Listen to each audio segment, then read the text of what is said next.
فیصلہ کرنے کی جو بنیاد ہے وہ نمبر 1 پر کیا ہے؟ علم ہے. اس چیز کا اس کو علم ہو. نمبر 2، اس فیصلہ کرنے کے لیے اس کی عمر ہو. نمبر 3، اس کو وہ فیصلہ کرنے کا تجربہ ہو.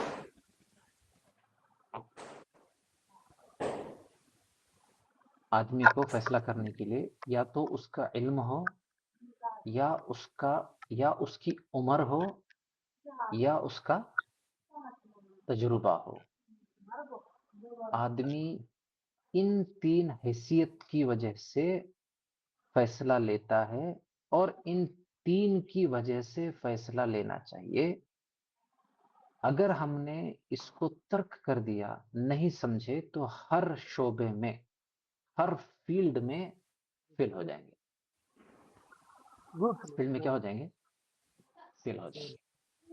کہیں پر کسی ایک چیز کی ضرورت ہوتی ہے، کہیں دونوں کی، کہیں تینوں کی. کہیں پر کیا ہوتی ہے؟ تینوں کی ضرورت ہوتی ہے.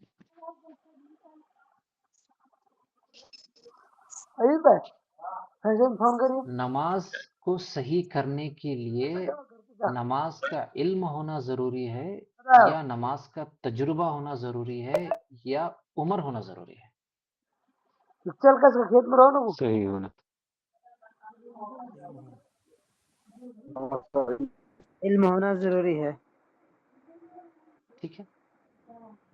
آدمی کو نماز کا صحیح ہونے کے لیے نماز کا علم ہونا ضروری ہے. آدمی کو قرآن مجید پڑھنے کے لیے اس کا پڑھنے کا علم ہونا ضروری ہے. آدمی کو بلڈ رپورٹ پڑھنے کے لیے، دوائی کے نام پڑھنے کے لیے، نسخے پڑھنے کے لیے، سمجھنے کے لیے، اسکیننگ رپورٹ پڑھنے کے لیے اس کا علم ہونا ضروری ہے، تجربہ نہیں. ارے میں نے 100 سال سے علاج کر رہا ہوں، باپ حکیم، دادا حکیم، پردادا حکیم، اور رپورٹ لے کے دیکھا، رپورٹ پھینک دو، میں کروں گا علاج. سمجھ رہے ہیں؟ رپورٹ کو سمجھنے کے لیے علم ہونا ضروری ہے. اگر کسی کے آر بی سی کم ہو گئے تو علم والا بتائے گا کہ بھائی آر بی سی کم ہوئے، وائٹ بلڈ سیل کم ہوئے ہیں، پلیٹلیٹس خراب ہو گئے، پس سیل آ رہی ہے، ایپیتھیلیل ٹیشو کا مسئلہ ہے، لیمفوسائٹس کا مسئلہ ہے، فیلوپین ٹیوب کا مسئلہ بتا رہا ہے، بلکینس بتا رہا ہے. آپ کے ویریکوسیل ہے، آپ کے ٹیسٹس میں بلکینس ہے. اس کے لیے تجربہ نہیں، عمر نہیں، علم چاہیے. کیا چاہیے؟ علم چاہیے. علم چاہیے. ایک آدمی نے 50 کتابیں پڑھی. کتنی کتابیں؟ 50. 50. اور کار لے کے ٹریفک میں نکل گیا. کہاں نکلا؟ ٹریفک میں. ٹریفک میں. تو اس کو علم کام دے گا یا تجربہ کام دے گا؟ تجربہ کام دے گا. اس کو کیا کام دے گا؟ تجربہ کام دے گا. ایک آدمی نے پڑھا، اقر کرا ایسا ہوتا ہے، اقر کرا ویسا ہوتا ہے، اقر کرا یوں ہوتا ہے، اقر کرا یوں دکھتا ہے، اقر کرا وہاں سے آتا ہے. مارکیٹ چلا گیا. اس نے پڑھا تھا اقر کرا کالا ہوتا ہے، اس نے بتا دیا کالا. اس نے کہا 3 انچ کا ہوتا ہے، اس نے دیکھ لیا 3 انچ. اس نے کہا یوں خوشبو پڑا تھا، اس نے سونگھ لیا. تو یہ علم کی بنیاد پر اقر کرا صحیح چنے گا یا تجربے کی بنیاد پر صحیح فیصلہ کرے گا؟ تجربے کی بنیاد پر. تجربے کی بنیاد. تو کہیں پر علم سے فیصلہ کرنا پڑتا ہے، کہیں تجربے سے فیصلہ کرنا پڑتا ہے، کہیں عمر کی وجہ سے فیصلہ کرنا پڑتا ہے۔ یہ گرمی رہے ہیں دونوں ایک آدمی نے کہا کہ ابو جان، دنیا کی سب سے بہترین لڑکی ساؤنڈ میں رہے نے چن لی ہے، وہی بات اور میں 2 سال سے اس کے ساتھ ہوں، مجھے بہت تجربہ ہے، میں نے سارا اس کا ڈیٹا علم کے ساتھ اکٹھا کیا ہے۔ تو اس کو تجربہ علم ٹھیک ہے یا عمر چاہیے؟ عمر چاہیے سر۔ ہمارے چاہیے لکھو تو اگلا ہے کیونکہ آدمی جتنی عمر گزارا ہے اپنی بیوی خاندان کے ساتھ، وہ عمر بتائے گی کہ یہ علم اور تجربہ صحیح ہے یا غلط۔ پرکھنا آدمی کو تجربہ ہوتے رہتا ہے۔ ایک عمر پر آ کر کے وہ آدمی اس علم اور تجربے کی بنیاد پر اس عمر کو جانے کے بعد فیصلہ کرتا ہے۔ ٹھیک ہو گئی بات؟ سمجھ میں آ گئی؟ جی حضرت تو یہ 3 چیزیں ہوتی ہیں۔ ایک چیز ہوتی ہے کہ آپ فیصلہ مجبور ہیں، کر ہی نہیں سکتے۔ وہ کون سے فیصلے ہوتے ہیں میں نے بتا دیا آپ کو، آپ کے ہاتھ میں نہیں ہوتے، آپ اس کو فیصلہ ہی نہیں کہتے، آپ اس کو مجبوری کہتے ہیں۔ کیا کہتے ہیں؟ مجبوری۔ آپ کے علاوہ پیسنجر ڈبے کے اندر بیٹھنے کے علاوہ کوئی آپشن ہی نہیں ہے۔ وہ ایک ہی ٹکٹ بچی ہے پیسنجر ڈبے میں، اور اس کے علاوہ کوئی ٹرین نہیں، آپ کے پاس کوئی آپشن نہیں، مجبوری ہے۔ سمجھ رہے ہیں؟ تو یہ چیز الگ ہے، فیصلہ یہاں پر ہوتا ہے، ٹھیک ہے۔ تو اب ایک حکیم کو کامیاب ہونے کے لیے علم ہونا بنیادی شرط ہے، بغیر علم کے وہ علاج نہیں کر سکتا، کیونکہ معلوم ہی نہیں ہے کہ وہ کس مزاج کا ہے، کس تحریک کا ہے، کیا مسئلہ ہے۔ دوسرا، اگر تجربہ نہیں ہے تو دوا کا چناؤ غلط کر دے گا۔ یہاں پر عمر کی قید نہیں ہے، علم اور تجربے کی بات ہے، عمر کی قید نہیں ہے۔ سمجھ رہے ہیں؟ اور کہیں پر علم اور عمر چلتی ہے، کہیں پر عمر اور تجربہ چلتا ہے، کہیں پر تجربہ اور علم چلتا ہے۔ حکیم اور ڈاکٹر کے لیے علم اور تجربہ چاہیے۔ اب ایک آدمی 100 سال سے مطلب چلا رہا ہے، علم ہی نہیں ہے کہ دوا کیا ہے، مریض کیا ہے، مرض کیا ہے۔ ایسے لوگوں کے پاس، ایسے ڈاکٹروں کے پاس، ایسے وکیل کے پاس، ایسے انجینئر کے پاس کوئی بھی جانا پسند نہیں کرے گا، کوئی بھی جانا پسند نہیں کرے گا۔ اپنے علم کو بڑھائیں تاکہ آپ کو فیصلہ لینے میں آسانی ہو۔ جہاں پر آپ فیصلہ صحیح کریں گے وہاں پر کامیابی ہوگی۔ اللہ تعالیٰ کو تدبیریں بہت پسند ہیں، تدبیریں بہت پسند ہے، پلاننگ جو ہے نا وہ بہت پسند ہے۔ پلان کے لیے علم چاہیے، پلان کرنے کے لیے علم چاہیے۔ ہاں، تو آپ اپنی صلاحیتوں کو بڑھانے کے لیے علم کو پڑھیں۔ دوسری بات، اللہ سے اس علم کی حقیقت کو مانگیں، اس کی سمجھ کو مانگیں کہ اللہ جو میں نے پڑھا ہے نا اس کی سمجھ کو بڑھا دیجئے۔ کیا بڑھا دیجئے؟ سمجھ کو بڑھا دیجئے۔ میرے پاس ایک صاحب ہے، آ کر کے کہا کہ ایک صاحب ہیں، وہ جب بھی آ کر کے میرے پاس بیٹھتے ہیں تو وہ بات ہی نہیں مانتے، اپنے ہماری بات ہی نہیں مانتے۔ ٹھیک ہے، تو میں نے کیا کیا، قانون مفرد اعضاء کے تحت میں ان کو میری ایک رائے دی۔ میں نے کہا وہ آدمی آپ کی بات نہیں مانے گا جو، یعنی اس کو نہیں بتایا میں آپ کو بتا رہا ہوں، وہ آدمی آپ کی بات نہیں مانے گا جو عضلاتی تحریک میں ہوگا۔ جو آدمی عضلاتی ہوتا ہے اس کا دل بڑا مضبوط ہوتا ہے، وہ آپ سے بہت ٹھیٹ ہوتا ہے، تو وہ آپ کی بات نہیں مانے گا. آپ کب وار کریں گے؟ جب لوہا نرم ہوگا، گرم نہیں، نرم. آپ اس کو گرم اس لیے کر رہے ہیں وہ گرم ہو، آپ کا مقصد اس کو گرم کرنا نہیں ہے، آپ کا مقصد ہے اس کو نرم کرنا ہے. میں نے کہا کہ اس کو ایک ایسے گارڈن میں لے کے جاؤ جہاں پر ماحول پورا ٹھنڈا ہے، ماحول پورا ٹھنڈا ہے، اور اس کو ٹھنڈی چیزیں پلاؤ، جیسے کڑنگلے کا جوس، سیب کا جوس، تربوز کا جوس. ٹھنڈی چیزیں کھلاؤ اور کچھ وقت بتاؤ، یعنی 5 10 15 منٹ اس کو چھوڑ دو تاکہ پیٹ میں جائے، پیٹ ٹھنڈا ہو، دل ٹھنڈا ہو، دماغ ٹھنڈا ہو. جب یہ ٹھنڈا ہوگا تو تمہاری باتیں قبول کرے گا، کیونکہ یہ ٹھنڈا ہو گیا ہے. اگر عضلاتی چائے تم نے پلا دی اور ایسے ہوٹل میں لے کر کے گئے جہاں پہ خوب شور شرابہ ہے، چائے پلا دیا، کباب کھلا دیا، یہ تو مستی میں آ جائے گا. اس کو کیا کرو؟ ٹھنڈا کرو. تو پھر اس نے ویسا کیا.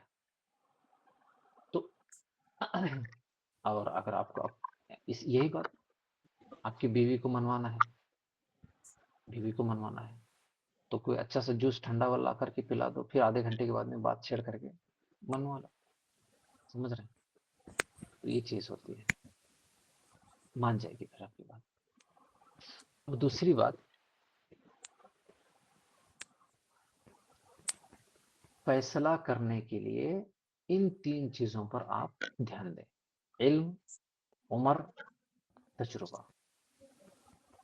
ایک واقعہ یاد آیا، عبداللہ بن عباس رضی اللہ عنہ کے پاس ایک صحابہ ہے، آ کر کے کہا کہ حضرت میں روزے کی حالت میں کیا میری بیوی سے بوسہ لے سکتا ہوں؟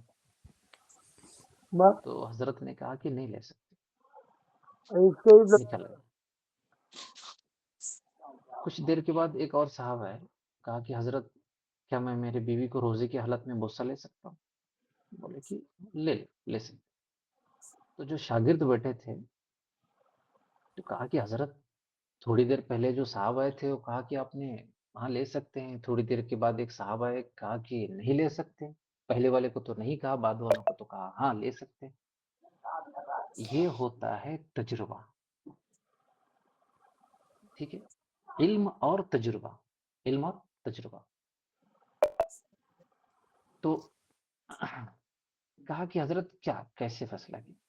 کہا کہ جو حدیث مبارکہ یا قرآن مجید کی روشنی میں جو چیز ہے اس کی بنیاد پر میں نے کیا. بولے کیسے؟ پہلے والے جو صاحب آئے تھے وہ نوجوان تھے، اب میں ان کو کہتا کہ آپ دے سکتے ہیں تو پھر وہ بوسہ دے کر کے بس اس پر نہیں رکتے، پھر بات آگے نکل جاتی.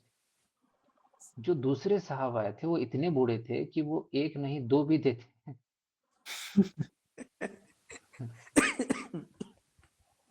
تب بھی کوئی مسئلہ. نہیں. علم اور تجربہ. مریض آپ کے پاس آیا، بوڑھا ہے، آپ سے زیادہ تجربے کار ہے، عمر آپ سے بڑی ہے، علم نہیں ہے صحت کا، دوائی کا نہیں. اسی لیے میں آپ کو ایک بات بتاتا ہوں، آپ یاد رکھیں، ہر بوڑھے سے نصیحت نہیں ہر بوڑھے سے نصیحت نہیں لی جاتی. بولے آپ؟ ہر بوڑھے سے ہر بوڑھے نصیحت نہیں لی سے جاتی. نصیحت نہیں دی جاتی. کیونکہ بے وقوف بھی بوڑھے ہوتے ہیں. کیونکہ سمجھ رہے ہیں؟ بیوقوف بھی بوڑھے ہوتے ہیں. بوڑھے ہو جاتے ہیں. اب ہم سمجھ رہے ہیں کہ بوڑھا ہے، نصیحت لے کر کے اس کی نصیحت پر عمل کریں گے، اب وہ پوری زندگی بھر بیوقوف رہا بیچارہ. سمجھ رہے ہیں؟ تو ایک حکیم صاحب تھے، ان کے پاس کوئی بھی مریض آتا ایک دوائی اٹھا کر کے دیتے تھے عضلاتی تحریک کی. اس دوائی کے اجزاء مجھے بعد میں پتا چلے، اس دوا کے اجزاء ہوتے تھے سارے کے سارے اکر کرہا، لونگ، جائفل، جلوتری، ایسی چیزیں وہ ڈال کر کے موجود دیتے. اور کوئی بھی بولے کہ بھائی مجھے ذکاوت حص ہے، وہ تو نہیں بتاتے تھے ذکاوت حص کا مریض آیا، صورت انزال کا آیا، مادہ منویہ کم ہے، پتلا، کچھ بھی آیا اٹھا کر کے ٹھوک دیا. 70 80 سال تک عمر تک کے انہوں نے یہی کام. ایسے حکیم صاحب سے اگر آپ نصیحت لیں گے تو اس کا 70 سال کی بیوقوفی آپ لے لیں گے. سمجھ رہے ہیں؟ تو یہ آپ کو اس وقت پتا چلے گا جب آپ کو ان چیزوں کا علم ہوگا کہ علم کس کس طرح سے کہاں کہاں سے چنا جاتا ہے، اس میں کیسا فرق کرنا ہے، علم کے چناؤ میں کیسے فرق کرنا ہے، تو آپ کو فیصلہ لینے میں آسانی ہوگی۔ آخری بات، ہوں، آدمی کو ایک بات یہ ہے کہ یہ تین چیزیں ہو گئی۔ ایک بات یہ ہے کہ اب آدمی فیصلہ لینا چاہتا ہے لیکن ہمت نہیں ہوتی ہے، علم ہوتا ہے نہیں ہوتی، تو ایسے آدمی کو چاہیے کہ جو آدمی صحیح فیصلہ کرنے والا ہے اس کی صحبت اختیار کرے، یا ایسے لوگوں کے ساتھ اٹھنا بیٹھنا کرے جو صحیح فیصلہ لینے والے، جو صحیح فیصلہ فیصلہ لینے لینے والے لینے ہیں۔ والے ہیں۔ دوسری بات، آدمی جس چیز کا فیصلہ لینا چاہتا ہے، یعنی ایک آدمی کے پاس علم ہے تجربہ نہیں ہے، میں اس کی بات کر رہا ہوں، ایک آدمی فیصلہ لینا چاہتا ہے، علم ہے تجربہ نہیں ہے، تو آدمی فیصلہ لینے سے پہلے ان حضرات سے مشورہ کرے جو اس علم کے، اس فن کے ماہر ہیں۔ اب اس کے اندر مرد عورت اور کوئی مذہب کی کوئی قید نہیں ہے، مرد عورت کی یا مذہب کی کوئی قید نہیں ہے۔ جس شعبے میں آپ کوئی فیصلہ لینا چاہتے ہیں اس کے اندر اس کے ماہر سے مشورہ کریں۔ اگر ان مشورہ دینے والوں میں اگر کوئی مسلمان ہے تو بہت نور و نلا نور، اور اگر کوئی دیندار اللہ والا ہے تو پھر کیا ہی کہنا، ٹھیک ہے؟ تو ایسا نہیں کریں کہ کوئی آٹو چلانے والا ہے، ہر سال 4 مہینے جا رہا ہے، اور آپ نے کہا کہ مجھے ایک مطب کھولنا ہے، مجھے ایک سونے کا دکان کھولنا ہے، مجھے 2 کروڑ روپے انویسٹ کرنے ہیں حضرت، آپ ہر سال 4 مہینے لگاتے ہیں، بتائیں کیا کروں؟ ایسا نہیں کرتے۔ ایک حکیم صاحب ہیں، ایک حکیم صاحب کے پاس آ کر کے کسی نے مشورہ لیا کہ حکیم صاحب میں ایک بہت بہترین کار بنانا چاہتا ہوں، آپ مشورہ دیں کیسا انجن ہے، سمجھ رہے ہیں؟ جی تو آپ بولیں گے کہ بھئی آسابی کار بنانا چاہتے ہو یا عضلاتی کار بنانا چاہتے ہو؟ ٹھیک، ہمارے پاس اتنا ہے علم، سمجھ رہے ہیں؟ تو مشورہ صحیح آدمی سے لینا ہے، اور اس میں اگر دیندار اگر ہے تو پھر دیندار سے ہی فیصلہ مشورہ لینا ہے۔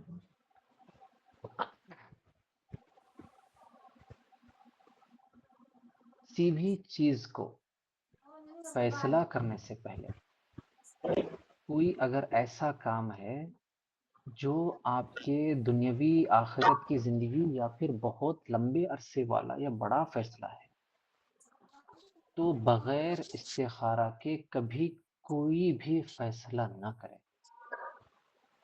مطلب ڈالنا ہے، شادی کرنا ہے، وطن بدلنا ہے، گاؤں شہر بدلنا ہے، نکاح کرنا ہے، نکاح کروانا ہے، کہیں پیسہ لگانا ہے، یعنی ایک بڑی چیز ہے، ایک بڑا فیصلہ ہے زندگی کا، تو بغیر استخارہ کے کبھی بھول کر کے بھی اپنی زندگی کا فیصلہ نہ کریں۔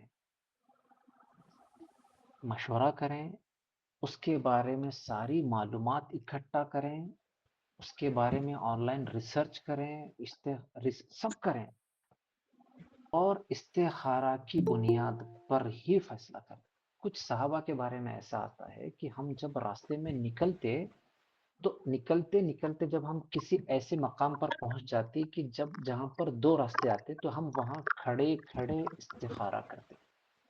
ہمارے ایک سر تھے، ابھی وہ علی گڑھ میں پروفیسر ہیں، پڑھاتے ہیں، وہ روزانہ 5 نمازوں میں سے کسی ایک نماز میں استخارہ کی دعا پڑھتے ہیں تاکہ گھر دودھ لے جانے میں بھی اللہ کی مدد ہو، بچوں کو پڑھانے میں اللہ کی مدد ہو، کل چھٹی لینے میں اللہ کی مدد ہو، بس کے چناؤ میں اللہ کی مدد ہو، ہر ایک چھوٹی سے بڑی چیز میں انتخاب کرنے کے لیے صحیح ہو، اس کے لیے استخارہ 100% کریں۔